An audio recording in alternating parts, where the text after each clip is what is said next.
Kivunaanyizibwa ku gw'okuddukanya ekibuga Kampala kye Kampala Capital City Authority nga kiri wamu n'ebitongole ebirala okuli ekya Gain Uganda ekitakabanira okutumbula ebyendiisa mu ggwanga UNICEF n'ebirala bigguddewo ekisenge abakozi ba KCCA bannakazadde we bagenda okuyonsezanga abaana baabwe ku kizimbe kya City Hall nga kino kikoleddwa okusobozesa bano okukakkalabya emirimu gyabwe nga bwe balabirira abaana baabwe.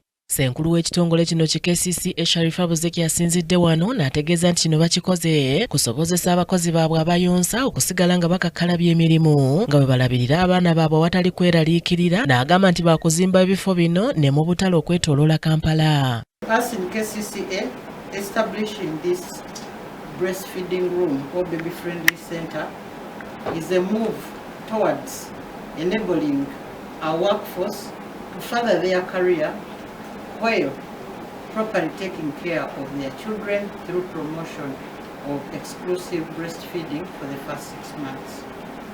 Sacrificing to bring a life to this world should not be a career disruptor.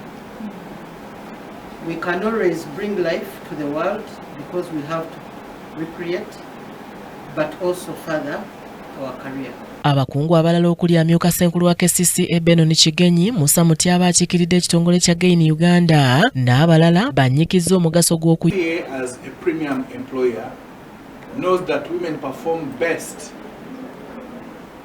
if the welfare of their children is guaranteed, that the child is safe, secure and well fed.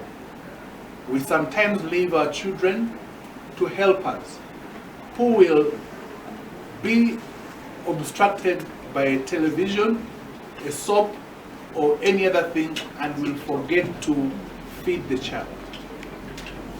And that unsettles mothers very much. Ebifo ebimu ebisinga okubeeramu abakyala ennaku zino mu Kampala ebifo ng'obutale ebifo ebibeeramu businesses. Lwaki? Kubanga Kampala kifo kya kukoleramu nsimbi. Kaakati omukyala osobola otya okumukuuma ng'afuna ensimbi ate nga n'omwana tafune accidents waka ng'okwokyebwa, obutalabirirwa, okubeera ng'ali malnourished nga takuddemu bulungi. Olina kumutegekera wakolera ng'alina safe spaces nga zino zemulabye wano. Era Directorate ya Public Health tukolaganye naye egenda kuteeka space y'emu buli mu katale aka gavumenti. Already tulina space mu katale k'e Busega ekalimu demonstration center esooka, then tugenda n'obutale obulala bonna obwa gavumenti bugenda kubeera ne safe space eyo abakyala bano abali mu butale abayonsa oba bakasala ne basobola okukumira abaana baabwe.